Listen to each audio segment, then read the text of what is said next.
Today I'm here with Mr. David Dontoh. He's a movie actor and also a Ghanaian celebrity. Good afternoon, sir. Afternoon. Right, my name is Benjamin. Yeah, pleased to meet you. All right, sir, who is David Dontoh? Oh, I'm a Fante, I'm a Ghanaian, born some 60 plus years ago. Like you said, I'm an actor, I'm a writer, I'm a director, I'm a producer. I'm the current board chairman of Ghana Film Authority.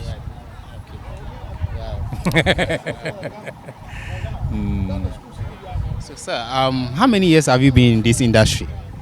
This year is 40 years. Wow, it's been a while because I just came and meet you, so I don't know. I cannot say much about you. What keep you healthy? Well, first of all, don't let anything worry you, because one of the biggest diseases is worrying. When you let things worry you, you can eat all the best food in the world. You will still grow lean because something worries you. So first thing, don't let anything worry you. And eat healthy. Eating healthy means what? Taking a lot of water, taking fruits, taking good vegetables. And then when it comes to protein, eat a lot of beans, fish, and maybe eggs. If you are the type who likes other meat, maybe you go for chicken. If you eat meat once in a while, but no, don't make it a regularity that every day or every other day you eat meat. You are courting gout, you are courting so many kidney and liver diseases and so on and so forth. So you need to do all of that and also sleep. When we were children, if you stayed after 9 p.m., then it means you are a wizard. You must actually be asleep, by 7:30, 8:30 latest, you must be asleep. These days, people sleep at 1 a.m., 2 a.m. and it's normal. But the body needs rest. If you don't rest the body, there's something called metabolism. It doesn't work. And so you will eat all the best food in the world. Metabolism doesn't go on. So you don't get what you have eaten from the food. And that is why we need rest.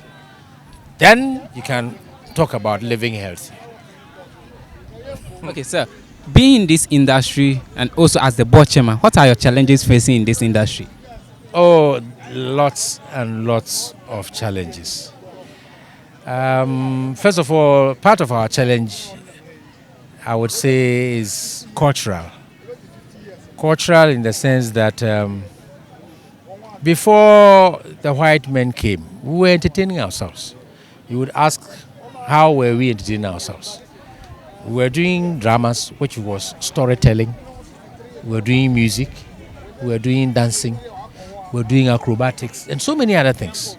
But all in the open, not in enclosed theater where you have to pay to enter to go and watch.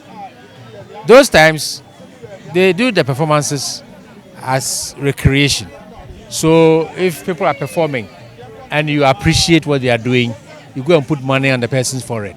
That is how we're paying to watch shows. So when enclosures came, where you have to pay to enter to go and watch cinema, to enter to go and watch play, enter to go and watch dance, concert party, whatever, and all those things, people found it very odd. And it has a cultural background. The cultural background was that all the professions in the entertainment industry, we consider them recreationary. So everybody in that field, whether he's a drummer or a dancer or a storyteller or a singer or whatever, is doing his own work, his own job somewhere. Either he's a farmer, he's a fisherman, it's a painter, it's a carpenter, it's a mason, it's this. And then aside of that, in the evening when they are free, or during rites of passage events, or during Christmas, or during Easter, they will go and perform. So they were not doing them professionally until concert party started, and then started moving about. And the concert party that time, because we didn't have theaters, places of performance, they were doing them in what we call compound houses that had gates, so that people can actually, pay at the entrance to enter to come and watch. Now, in our palaces, that is the cultural background I'm talking about. In our palaces, traditionally, when the chief is going to sit in court with his kingmakers and queen mother and elders and all those people on an issue about something important, they will come and meet the chief in his palace so that they talk about that issue. So all the sub-chiefs and the paramount chiefs or whatever, they all congregate in the palace. They will all come before, when they are ready. The Ahinkwa will go and inform, or the Dabehini will go and inform the chief that, oh, chief, everybody is set, so you can come and sit in. Now, as they start coming in, before they are set for the chief to be called in, they need to be entertained. Who does that?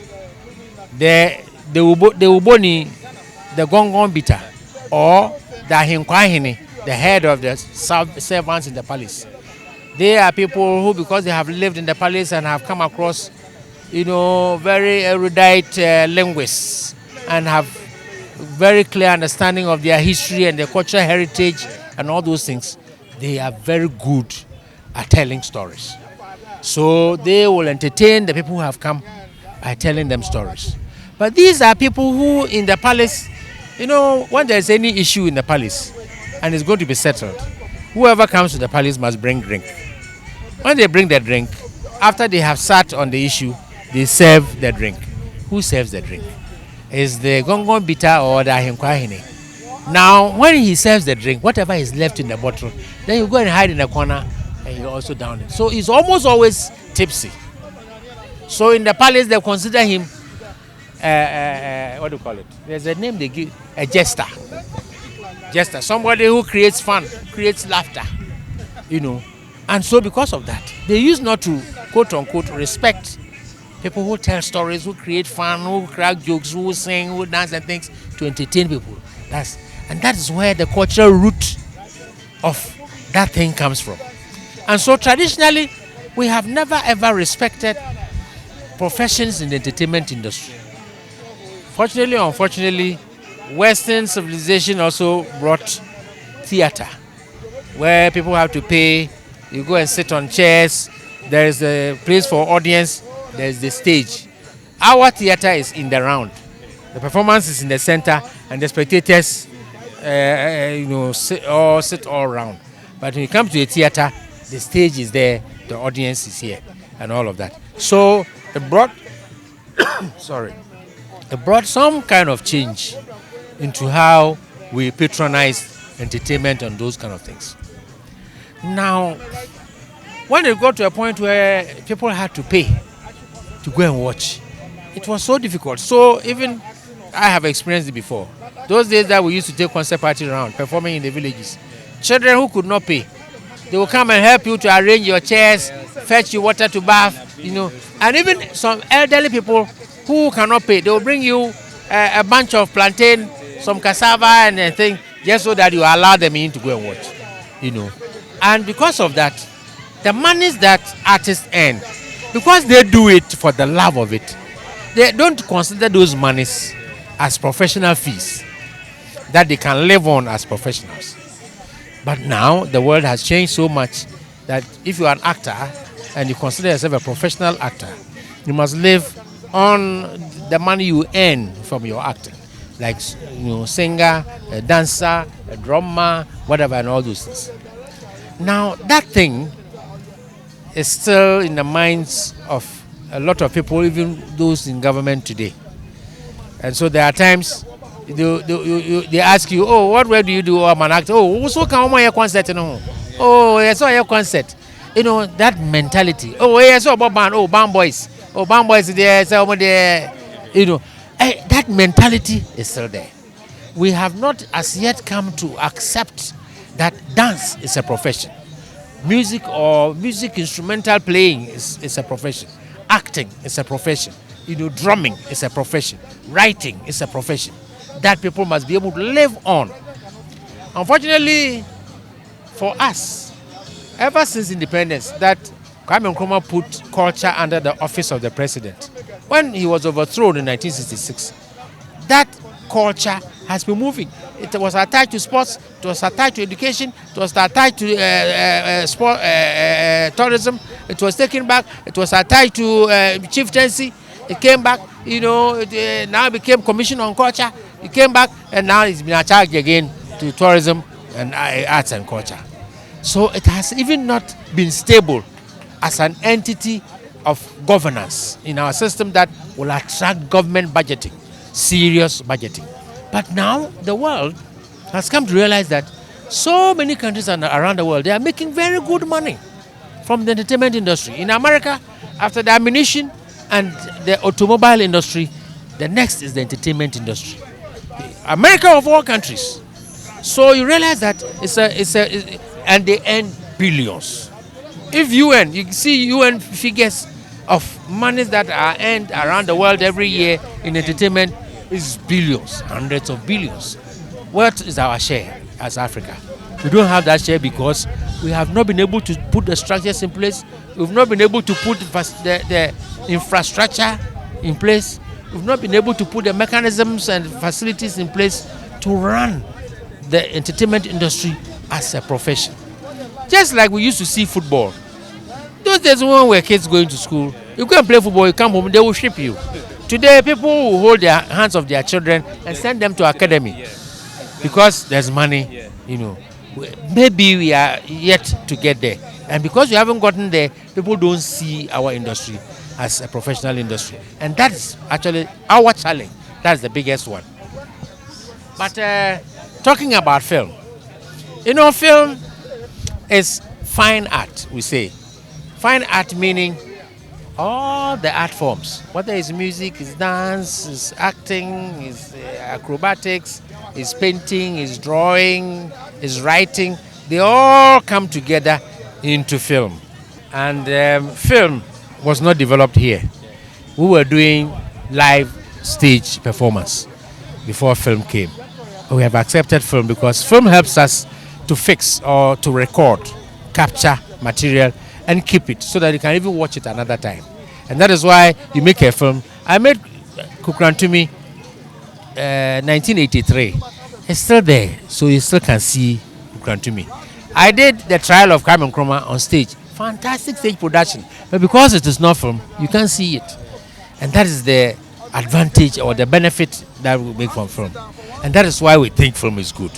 But the infrastructure, the facility, the amenities, the structures that run the industry are not there.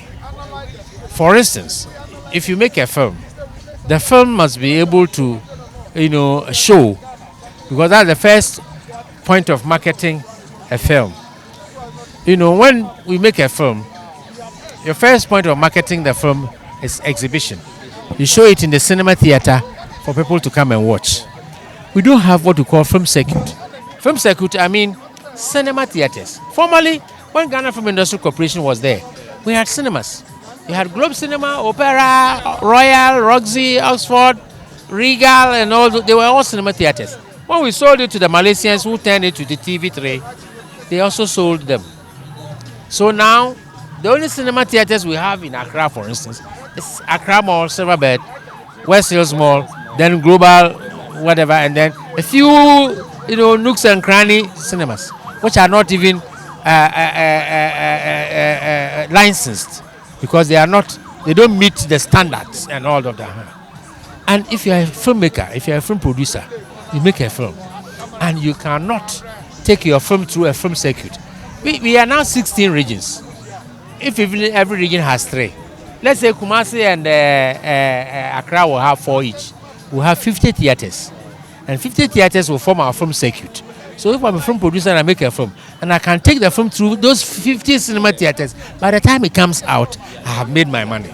Before I even think about DVDs and internet and Netflix and the rest, we call that downstream market.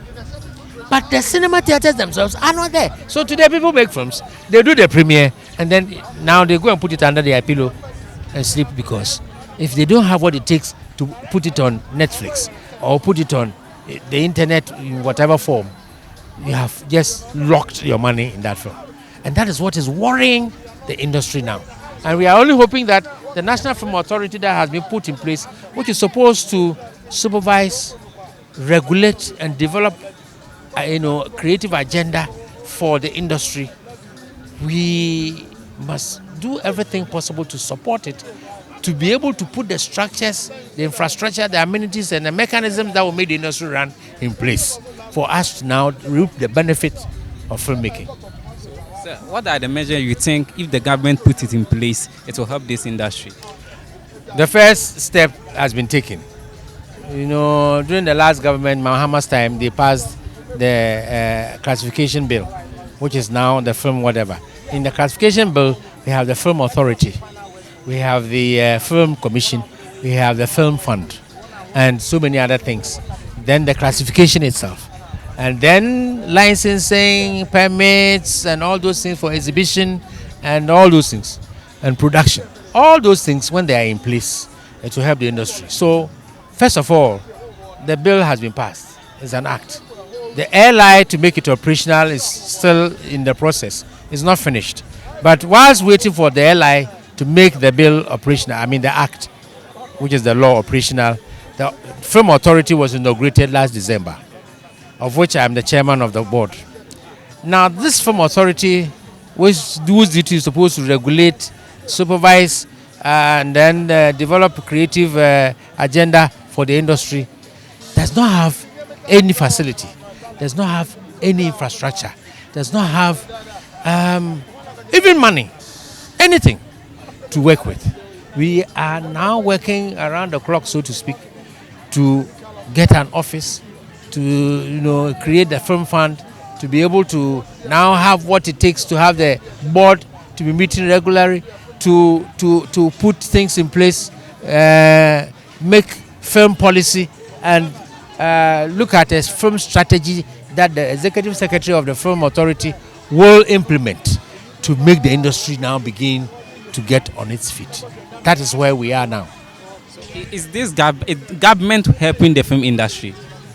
Well, the government is supposed to help the film industry because the Film Act was passed in Parliament. So it's a statutory body, Act 935.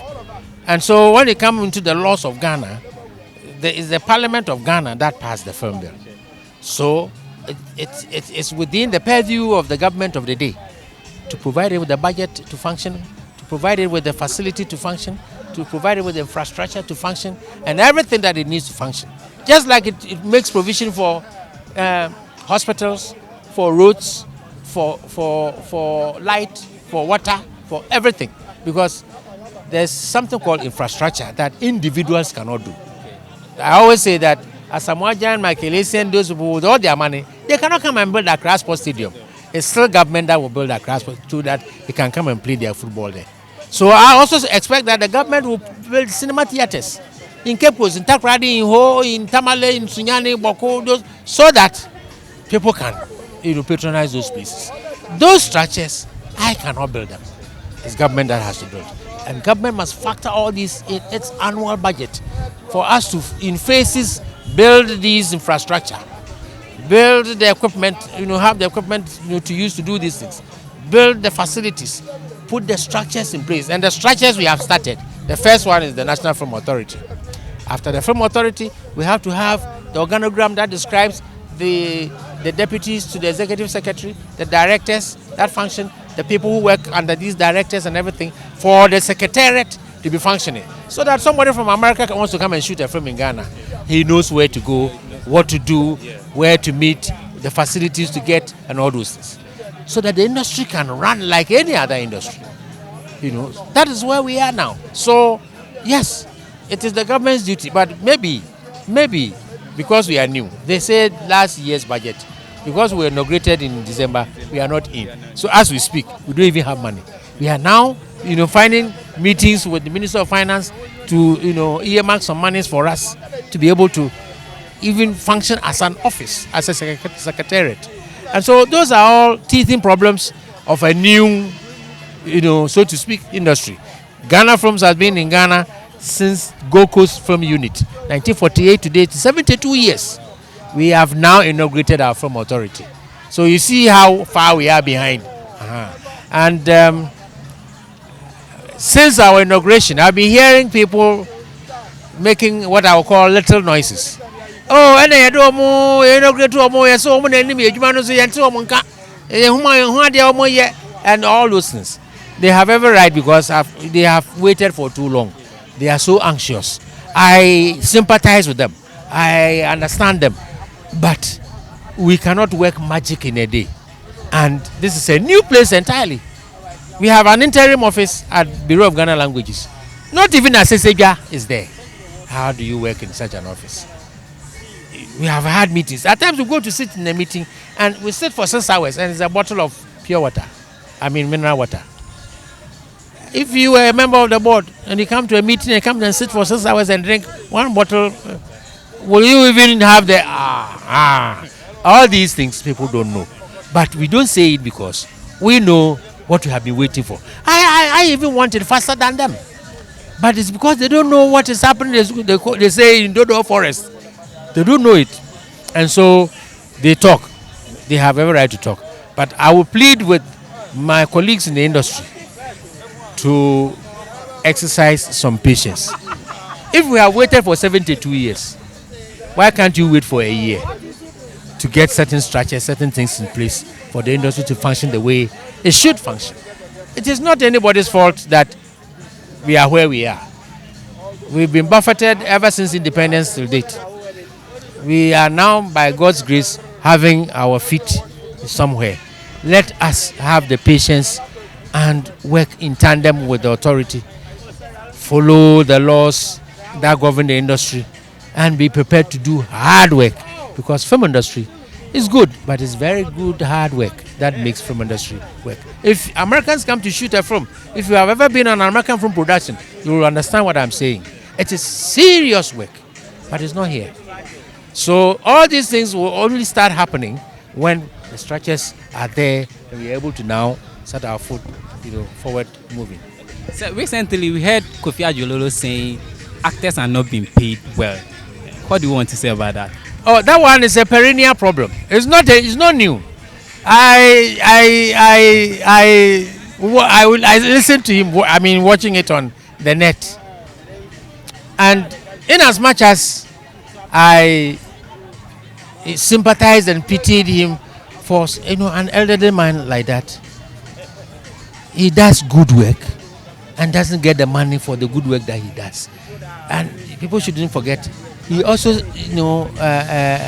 takes care of his family from the work he does. So if he comes to work for you and you don't pay him, he has every right to rant, to rave and let you know that you cannot let a mason come and work on your building and not pay him. Same way, you cannot let an actor come and feature in your film and not pay him. But he, unfortunately, maybe he's experiencing it now. So say, are you being paid? I have been experiencing this several times. There are so many productions that I have done that either I was not paid, or I was paid half, or I just even dashed it. Wow. And because I love the industry, I want the industry to stand on its feet. But somebody will tell you, we don't eat reputation. Okay. We don't eat beauty. You must, when you wake up, drink water, eat food, have the energy to work, and even come on your set. And it's all money. So if I work for you, you don't pay me, you're only just telling me that I'm foolish. But it's not fair on the part of some producers, it's not all, some producers, to use actors and not pay them. It's not right. It doesn't help to move the industry forward.